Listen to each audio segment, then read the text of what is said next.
Just landed in South Oklahoma City, getting ready to go meet 20-year-old soccer referee, Rylee Jones. He's been reffing since he was 15 years old. How awesome is that?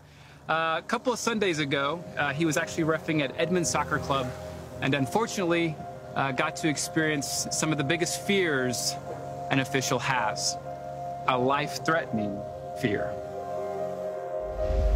This is Rylee, a young referee from Oklahoma, full of promise and potential, and today, full of fear and doubt, as we go behind the badge. Rylee's considering ripping off his badge and tossing it after a U14 soccer game in Edmond, Oklahoma became a crime scene. I blew the whistle. A guy gets up off the touchline from the Mustang team. There's a parent, walks 20 yards down the touchline, starts yelling at me, derogative terms. He called me an idiot. I went over to dismiss him, and all hell broke loose. He said, "What are you gonna do about it, you little pussy-ass boy?" I'd say it's pretty crazy, really unreal. Never thought it'd happen to me. He looked at me and he said, "If one of my girls get hurt, I will find you and I will kill you."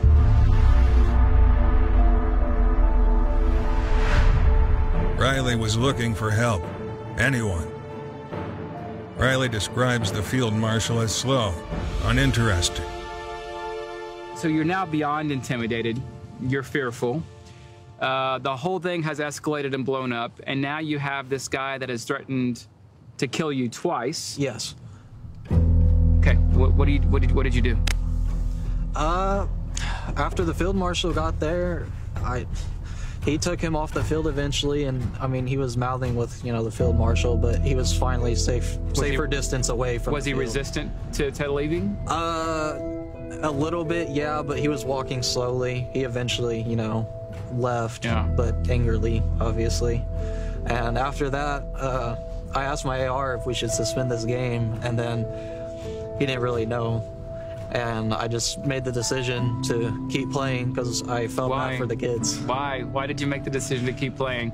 Kids don't come out here, and I don't want them to come out here and get the game canceled because of someone's parents being completely irresponsible and just idiotic. Can I say this to you though?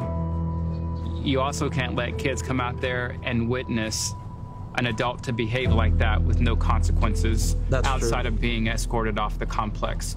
You probably teach them more that behavior is unacceptable and inappropriate and has no place in sports. That game is over. You know why? Because it's no longer a game.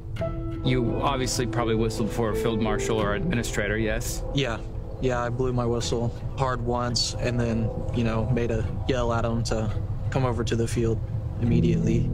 I saw a report or something suggesting that the field marshal was in no hurry. Yeah, he was in no hurry at all. I don't know if he was unaware of the situation or just didn't feel like messing with the parent or the, Just let you deal with it? Yeah, let me deal with it, Did you blow your whistle hard? I mean, was it a hard whistle? Yes. I was going to say, for field marshals out there, anyone out there helping a tournament or an every weekend soccer day, there are certain whistles that you have to listen for. I mean, as a referee, there are those short, innocent whistles that are just basically trifling fouls, nothing really going on.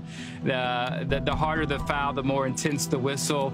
If you hear a hardcore whistle, that means something serious has happened. But when you hear a long, desperate whistle as a field marshal, you got to pay attention, and you got to get there. We are literally three people managing a field of 22 players, multiple subs, multiple coaches, and who knows, anywhere from 50 to 100 spectators. That's a lot for three people. If you hear a hardcore whistle, you need to get there. And you're a prime example of that. Threatening an official is abuse. And while everyone talks about zero tolerance, no charges have been filed to date. We contacted Mustang Soccer Club. They had no comment pending an investigation. OSA is also reportedly looking into it. No sign will change this behavior. No club or association that allows this with no punishment should be forgiven. And no referee should be allowed to walk alone to his or her car after their life has been threatened. And yet, Rylee did. We all talk a big game. 3 weeks later, no criminal charges, no apologies, and no accountability.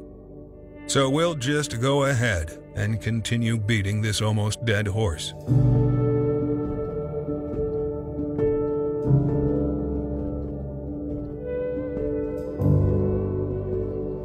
So that's Rylee's story. It's unfortunate, and when we see it all too often, you see it all too often, we all experience it.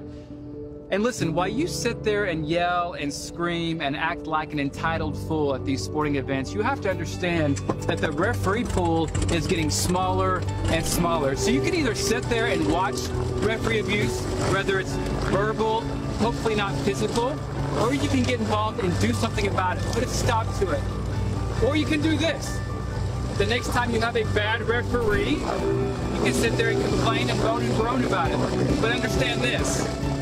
He or she might be your only option. How ungrateful are you?